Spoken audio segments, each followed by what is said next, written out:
Hail, noble seekers of the cosmic expanse. Welcome, then, to this hallowed sanctuary, where tales from the boundless realms of the multiverse are whispered unto those who earnestly seek. I am thy Lorekeeper, and in each tale we explore, we journey through untold realms and ageless wisdoms. Join us, and together we shall traverse the infinite wonders of existence. Now, let the tale of this day unfurl in the ever-expanding cosmos as we set forth upon this ethereal odyssey.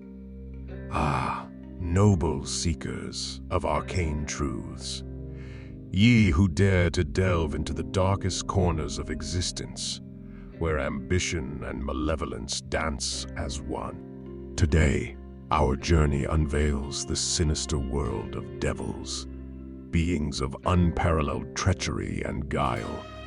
Imagine, if you will, creatures that embody the essence of cunning and deceit, where every word, every gesture might conceal a hidden agenda. This is the realm of the lawful evil, where devils move amidst shadows and whispers, bargains, pacts, and intricate contracts. This is the tongue of the devil.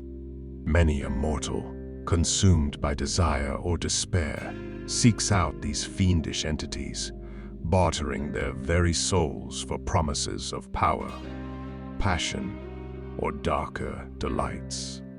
But heed this, every agreement bears a price, and every pact has its trap.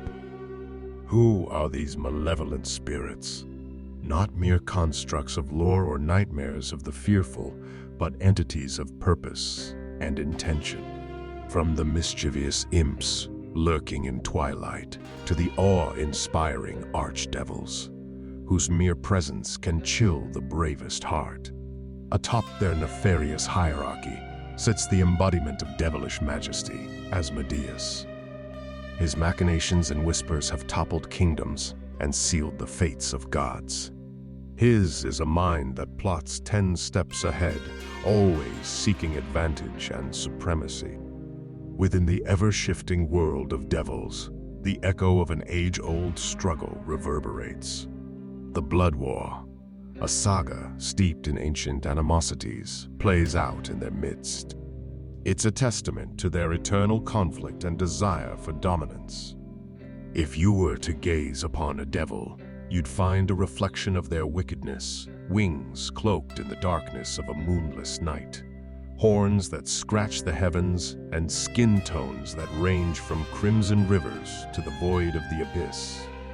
Their very countenance promises peril, brandishing weapons that gleam with hellish fire. Such is the world of devils, noble seekers, a tapestry of allure and menace, of dominion and eternal bondage. As we unravel these diabolical enigmas, be forewarned, some truths, once known, cast shadows that never fade. From our darkened journey through the brimstone realms of the 9 hells, we now descend deeper into the very lifeblood of these infernal beings. Join me, for the forbidden truths lie not only in their tales, but in the very sinew and fabric of their existence. Each devil, regardless of form or rank, harbors within a unique organ, the ovatorium, as white as the purest of pearls, yet as treacherous as the darkest abyss. This organ is a sanctuary of potentiality. Within its sex dwell miniature incarnations, waiting to manifest upon a devil's promotion. To witness such an event is both awe-inspiring and nightmarish.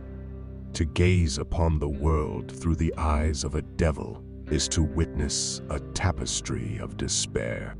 Their vision, piercing even the most arcane of darkness, perceives all in shades of decay and entropy. The bloom of a vibrant rose, to their sight, already bears the touch of wilt. Fragrance, too, is but a scale of the less unpleasant, for they know not the joy of true beauty. Though they have no need for sustenance, devils indulge in the act of consumption. For the elite, it is a pastime of decadent delights. For the malevolent, a display of dominance over a vanquished foe. From the pits of damnation emerge lemures, the souls of the once living, transformed into the basest of devils. Theirs is a cursed existence, a mockery of life. Though many devils are sterile, forbidden unions with mortals can spawn half-fiends, blurring the line between humanity and damnation. Death is but a fleeting moment for these creatures. Slain outside their realm, they dissolve into an ichorous substance, only to rise again in Baldur. But rebirth is not without its cost, for demotion often awaits the lesser beings. Ageless, these devils possess the cruel gift of endless youth, yet they remain bound by the one tether that keeps them grounded, Zygen. A mere wisp, yet it is their life's breath. Such are the intricacies of their existence, a dance of promotion, perception, consumption, and resurrection. As we wade deeper into these forbidden waters, let us remain vigilant, for the devil is in the details. In the shadowed depths of the 9 hells, where ambition meets treachery, lies the intricate and unforgiving landscape of devil society.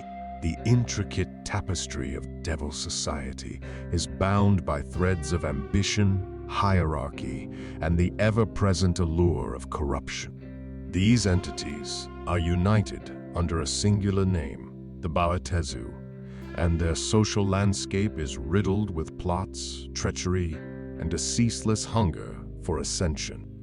Their existence is an eternal dance for supremacy, each step carefully calculated, each sway determined by the number of mortals lured into their web of darkness. And what, you might wonder, fuels this voracious hunger? Souls, for the very foundation upon which the Devil Society stands, is the energy harnessed from the tainted souls of mortals, a right granted to them by the infamous Pact Primeval. In the treacherous bazaars of Baldur, souls are the currency of choice. Each soul, once its destination is shifted from the fugue plane to the hellish depths of Baldur, undergoes a harrowing transformation. Through torment and anguish, its very essence is drained, only to be reborn as a lemure.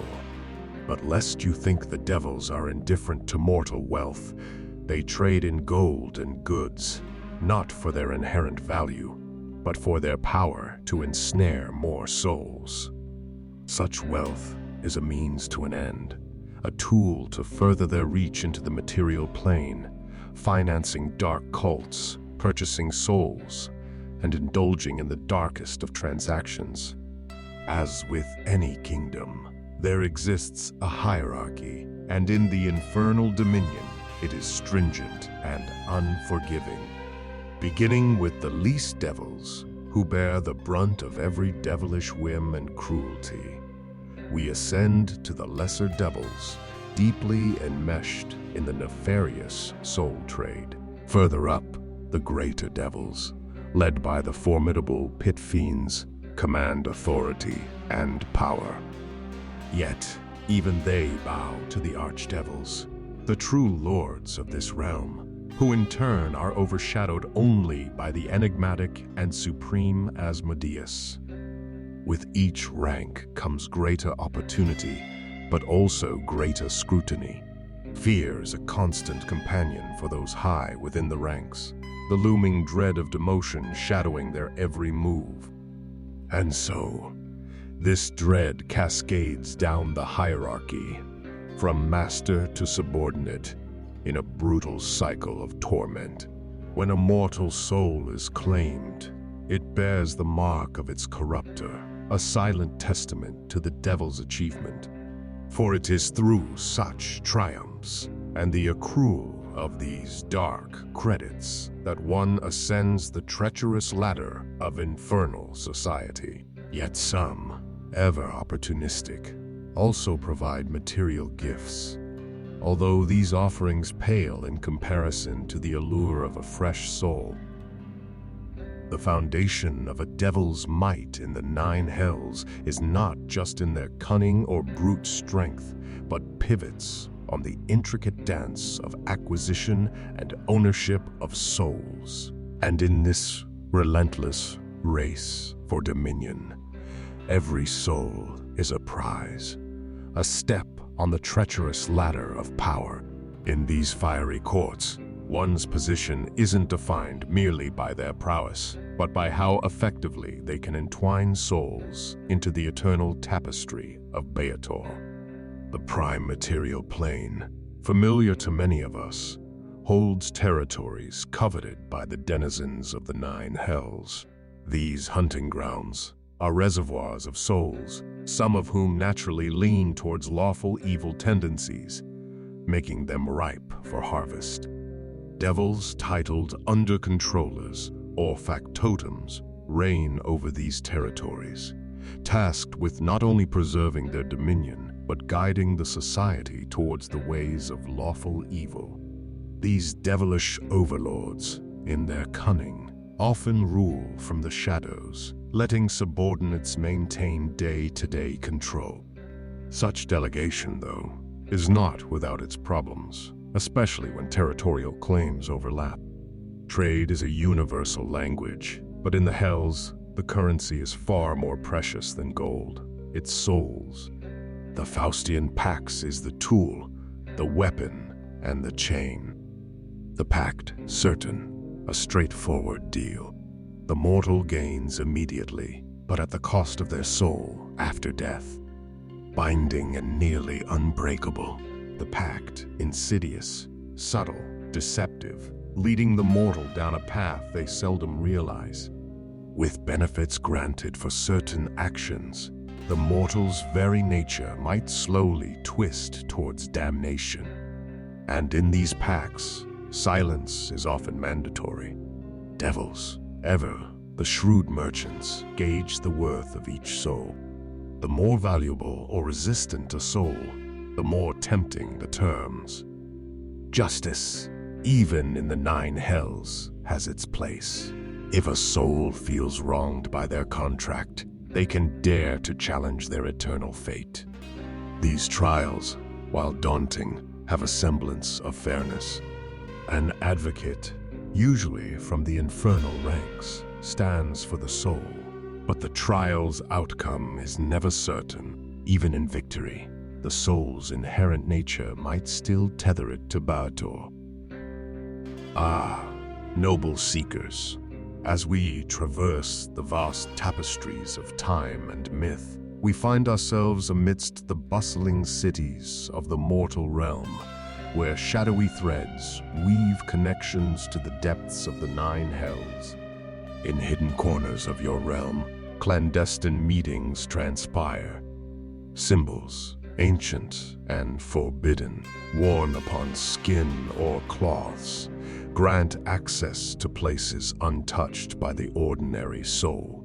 Within a shadow-cloaked chamber, the infernal festivities beckon. Here, devotees of the underworld come to celebrate, bond, and lure unsuspecting souls into their web. They gather, their identities veiled, as tales of their patrons, the archdevils, echo in hushed reverence, recounting rites and practices that date back to time immemorial. Whispers reach even my ancient ears about the lures for potential followers. The allure of forbidden knowledge, the seduction of untapped power, and promises of wealth beyond measure. Some followers, their souls glowing with a dark radiance, bear witness to these promises, having been touched by the very essence of the underworld. But remember, even in such gatherings, order prevails. A discerning eye can spot the structure. Summoners, poised to bridge realms, acolytes, who lead with fervent devotion, and silent enforcers, ensuring the sanctity of their sacred rites. Yet, not all in the mortal realm remain ensnared by this web of shadows. Heralds of light, paladins, clerics, and divine agents stand vigilant, striving to draw souls back from the precipice. They are the beacon, holding back the enveloping darkness. As the mortal day breaks, the culmination of the cult's devotion emerges in rituals of profound power. However, a truth often ignored lurks: the final reckoning in the afterlife. Many a devoted soul finds itself in the merciless expanse of Baldur, lamenting the choices that once seemed so alluring. This dance, noble seekers, is as age-old as the cosmos itself. The push and pull between temptation and salvation, each soul's choice leaving an indelible mark upon the annals of time. Now that you've journeyed through the twisted alleys of devilish ambitions and their relentless pursuit of souls, let us tread further back to the origins of these infernal beings. Noble seekers, immerse yourselves in a narrative that has sculpted the very pillars of the multiverse, the saga of Asmodeus and the dawn of devils. In epics unrecorded, when existence was but a maelstrom of chaos, demons sprang forth. These beings, raw and untamed, craved only bedlam and skirmish. The fabric of reality yearned for equilibrium, and in response, the gods arose beacons of order against the tempestuous surge of anarchy. But even their divine stature was tested by the ceaseless tumult. In their wisdom, they forged the angels, celestial sentinels. Leading their ranks was Asmodeus, the embodiment of divine conviction. However, war is a cruel molder, and as eons ebbed and flowed, it reshaped Asmodeus and his brethren into visages that bore an unsettling resemblance to the very adversaries they battled. The ethereal realms recoiled, seeing in their champions the reflections of their foes. But Asmodeus, ever the master of celestial jurisprudence, had foresight beyond reckoning. As the gods spun realms abundant with life and aspiration, he perceived the fragility within mortals. Their gift of free will, though precious, held the seeds of chaos. In his profound understanding, he envisioned a plane of consequence, sanctified by divine judgment. Hence, with the somber accord of the gods, hell took form within the desolation of Baldur. But the ambitions of Asmodeus stretched beyond mere retribution. Time saw the devils evolve, as they whispered siren songs, entrapping mortal souls in a dance of seduction and dominion, all to satiate their unquenchable thirst for ascendancy. From their heavenly bastions, the deities beheld the sprawling expanse of the nine hells with unease and introspection, witnessing the intricate tapestry Asmodeus wove. This tale, noble seekers, serves as an enduring reminder. It speaks of the fragile ballet of chaos and order and the shadowy chasm that can exist between intent and consequence.